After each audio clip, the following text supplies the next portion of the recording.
We're talking about MetaMask EIP 1559 and the changes it has made to your MetaMask experience. Now, EIP 1559 went live on the 5th of August, and since then, things have been a little different, and I've noticed certain people struggling with how it works exactly. Today, we're going to take all of that and explain it bit by bit. So bear with us as we do exactly that. So EIP 1559 was a huge change to the way that we process miner fees, and what it did was effectively it got rid of the first price auction system and replaced it with a fixed price sale. And what does that mean? Well, basically, when you send a transaction, there's a base fee.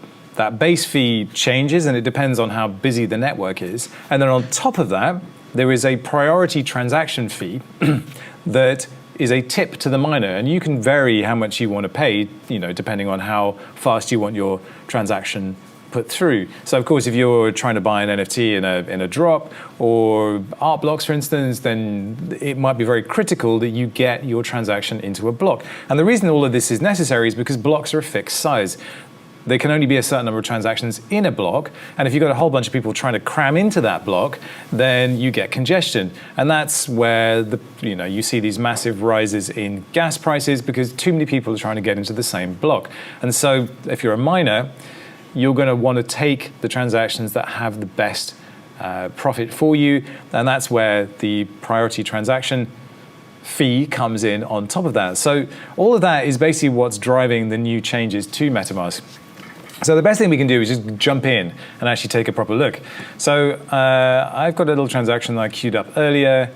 I'm going to reject that and we can start again. So all I'm going to do now is just go through processing a transaction. We'll go through the different pieces of information that you're going to be required to put in and what they actually mean. So what I'm going to do is I'm going to send just a tiny little bit of ETH between my accounts, like so. It's just going to be 0.01, nothing major, 33 bucks.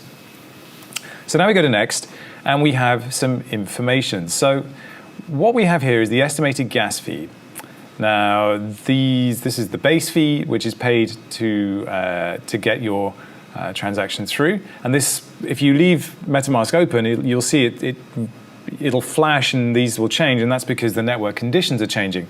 Now, you'll actually see up here, I've got another little piece of information here. We'll jump on that later, but that's the Ethereum gas price extension. If you click on it, it will give you the current base fee plus the recommended base fee to get a transaction through fast. If we go back to this transaction that we put through, what it's giving us now is a medium setting for the transaction priority fee. And we can actually go in and have a look at this. So MetaMask automatically sets up a kind of optimal scenario for you that should get your transaction through relatively quickly and relatively cheaply. And as you can see now, it's starting to flash. And that's because the network is constantly in flux. Every time there's a block, the congestion around that block changes, and so the base fee changes. It's constantly in flux. So if we look here, we can see that this, our price for this transaction, it keeps changing. You see, it's going to be $3.47. And that is taking into account the base fee plus the transaction priority fee as well. We can then dial down into more advanced options and take a closer look at what's going on here. But we can also set this to low, and it'll be slower, maybe in 30 seconds. We can also turn it up to high. And as you can see, the difference between them is not a huge amount. In fact, the difference between medium and low, not a huge amount anyway. So you might as well, in this instance, if you're really in a hurry, set it to high. And that's because the network is not particularly busy right now. This number here, 48.9, in times of high stress, it can go up to 500, 600. Absolutely insane, and beyond. And you can be paying, $3,000 in gas fees just to put a transaction through. That's insane, if you ask me. So now we can go to the advanced options and have a look at this. So the max priority fee, which is factored in GUI, and if you don't know what GUI is a billionth of an ETH. So it's a very small amount of ETH. So here we have the max priority fee. So this is the max priority fee that we want to pay to the miner. So this is the tip that we want to pay to the miner. So we could set this to 100, and the miner's going to get $7. Wow. And as you can see here, the max fee cannot be lower than the max priority fee. So we'd have to drop this down, let's say to 50. So now we have a nice fat juicy tip for the miner, and it doesn't make a huge amount of sense to do that. You might as well do it for the least you can. But if you wanted to really ram through a transaction, you could set that quite high and get your transaction put to the front of the queue, which is sometimes where you want to be. Sometimes you don't care. You can leave it for an hour and that's absolutely fine. The max fee is going to be the base fee plus the priority fee. So that's the most amount you're going to pay for the transaction. And then this gas limit up here, that's the maximum units of gas that you would like to put through. Some smart contracts are quite heavy on computation, so you might want to jack that up. But for the most part, 21,000 is kind of where it's at. So this number times this number is what's going to give you your final cost for the transaction. And so I'm just going to cancel that.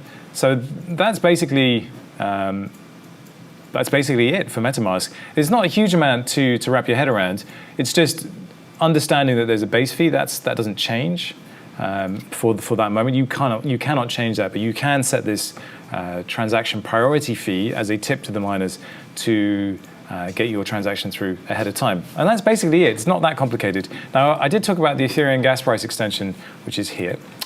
I'll leave a link to this in the description below. And all this will do is just give you a little widget up here to guide you in terms of understanding where the network is at and how busy it is. And of course, if you monitor this and you're looking to put through a fairly unpressing transaction, try and look for it to be below 50. That seems fair. I mean, I've seen it down like 35 sometimes, but the way the market is at the moment, like this is sort of where things are at. It's not crazy expensive, but it can add up. And if you see this, in the hundreds, there's probably some kind of drop going on or some kind of sale going on, or the market might be dumping, and that will inevitably jack the price of gas up. And then you get into gas wars, and nobody wants that. Now, I guess there was this feeling that EIP 1559 would make gas fees lower and make it cheaper to transact on Ethereum, but it's not really the case. It just means it's more transparent. You have more control over what's going on, but at the same time, it's still expensive, relatively speaking, when you look at a network like Near or Solana or Harmony, for instance, much, much cheaper. So I still think there are incentives for people to go and transact on other networks or look at layer 2s. But for now, that is how the new MetaMask works. It's not that complicated. What you will notice is that there's just a little bit of a lag when you're trying to put a transaction through. MetaMask used to be faster. You used to be able to bang, bang, bang, get a transaction through now. There's this little moment where it just goes, and everything's whited out, and then it comes back, and then you can process a transaction, which can feel a bit weird, but once you get used to it, it's absolutely fine. So that's it for today's tutorial. It was a real basic one, but of course, when you see MetaMask change, it makes a big impact on your Ethereum activities, and so that's why we wanted to put a little tutorial together just to explain what's changed, how it works, and yeah, there you go.